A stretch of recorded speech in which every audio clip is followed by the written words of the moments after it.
So yesterday was a very impactful day. We went to Yad Vashem. It's a Holocaust museum in honor of those 6 million Jews that were killed, murdered.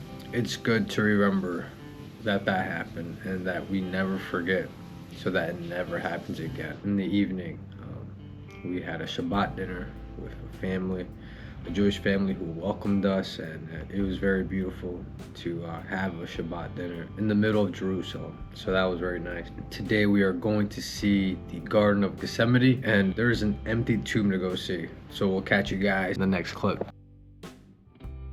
So the first thing that you can already notice is that you have many tombs over here, just underneath us.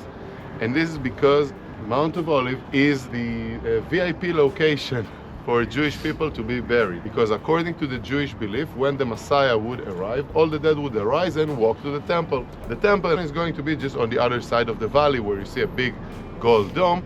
That means that those people buried here will be the first ones to arrive to the temple.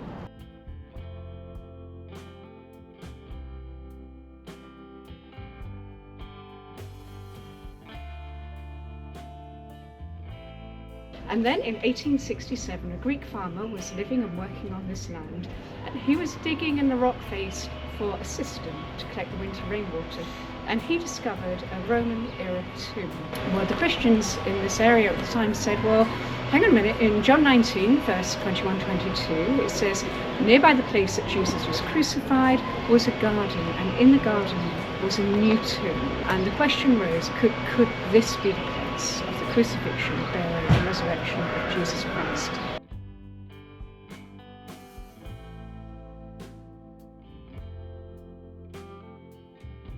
Two eyes and a nose. There's a bit of a mouth here as well. Now, on the first day of the week, Mary Magdalene went to the tomb early, while it was still dark, and saw that the stone had been taken away from the tomb. Then she ran and came to Simon Peter and to the other disciple whom Jesus loved. They have taken away the Lord out of the tomb, and we do not know where they have laid him. Peter therefore went out and the other disciple, and were going to the tomb. So they both ran together, and the other disciple outran Peter and came to the tomb first. And he, stooping down and looking in, saw the linen cloths lying there, yet he did not go in. Then Simon Peter came, following him, and went into the tomb. And he saw the linen cloths lying there, and the handkerchief that had been around his head, not lying with the linen cloths, but folded together in a place by itself. Then the other disciple who came to the tomb first went in also, and he saw and believed. For as yet they did not know the scripture, that he must rise again from the dead. Then the disciples went away again to their own homes. But Mary stood outside by the tomb, weeping. And as she wept, she stooped down and looked into the tomb, and she saw 2 angels in white sitting, one at the head and the other at the feet, where the body of Jesus had lain. Woman, why are you weeping? Because they have taken away my Lord, and I do not know where they have laid him.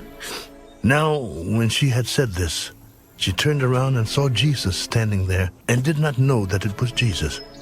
Woman, why are you weeping? Whom are you seeking? She, supposing him to be the gardener, said to him, Sir, if you have carried him away, tell me where you have laid him, and I will take him away. Mary.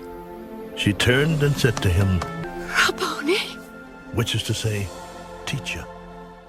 Do not